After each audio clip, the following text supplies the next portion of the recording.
नमस्कार, आप देख रहे हैं श्रेय टीवी, देश हित की बात। मैं हूं आपके साथ साक्षी। पढ़ाई के लिए 25 किलोमीटर का सफर, बस नहीं मिली तो सड़क पर उतरे छात्र, पाटन जबलपुर मार्ग किया जाम। नमस्कार, आप देख रहे हैं श्रेय टीवी, देश हित की बात। जबलपुर के पाटन में उस वक्त हड़कंप मच गया जब संदीपिनी विद्यालय के छात्र छात्रा अपनी मांगों को लेकर सड़कों पर उतर आए और पाटन जबलपुर मार्ग पर चक्का जाम कर दिया। करीब 1 घंटे तक सड़क पर जाम की स्थिति बनी रही और वाहनों की लंबी कतारें लग गई।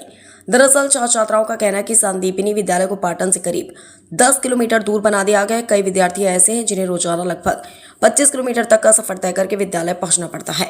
लंबी दूरी तय करने के बाद विद्यार्थी इतने थक जाते हैं कि इसका सीधा असर उनकी पढ़ाई पर पड़ रहा है। छात्रों का आरोप है कि विद्यालय प्रशासन की ओर से पहले आश्वासन दिया गया था कि विद्यार्थियों के आने जाने के लिए बस की व्यवस्था की जाएगी, लेकिन अब तक बस सेवा शुरू नहीं की गई।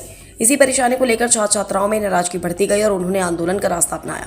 छात्रों का यह भी आरोप है कि जब उन्होंने आंदोलन करने की बात कही तो उन्हें टीसी देने की बात कही गई। इसके बावजूद छात्र छात्रा अपनी मांगों को लेकर सड़क पर उतरे और पाटन जबलपुर मार्ग को जाम कर दिया। जाम की सूचना मिलते ही पाटन पुलिस और प्रशासनिक अमला मौके पर पहुंचा। अधिकारियों ने छात्र छात्राओं को समझाने का प्रयास किया और उनकी समस्याओं का समाधान कराने का आश्वासन दिया।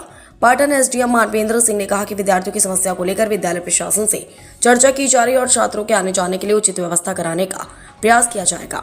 फिलहाल प्रशासन के आश्वासन के बाद स्थिति को सामान्य कराया गया, लेकिन बड़ा सवाल ये है कि दूर दराज से आने वाले इन विद्यार्थियों के लिए परिवहन की व्यवस्था आखिर कब तक होगी, क्योंकि छात्रों का कहना है कि यदि आने जाने की समस्या का समाधान नहीं हो तो उनकी पढ़ाई लगातार प्रभावित होती रहेगी। जबलपुर से रिपोर्टर पीएल रजक, रिपोर्ट श्रेय टीवी से। और उसमें बस की व्यवस्था हो रही है, टेंडर हो चुके हैं।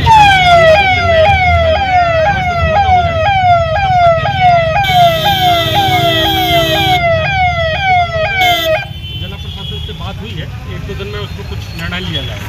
ऐसी बात है।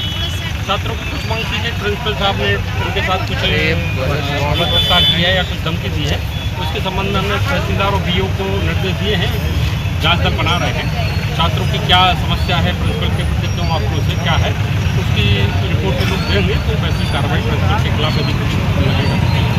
2 दिन के बाद फिर चेतावनी दी है छात्रों ने, कहा है। अब मैं बात करूँगा 1-2 दिन में क्या प्रोग्रेस होती है, कोशिश रहेगी कि छात्रों की समस्याएं हल हो।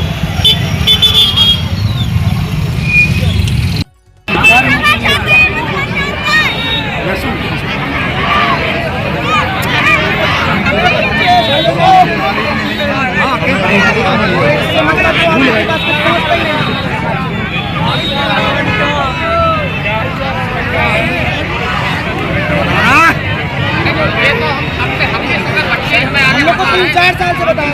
एक बात और है,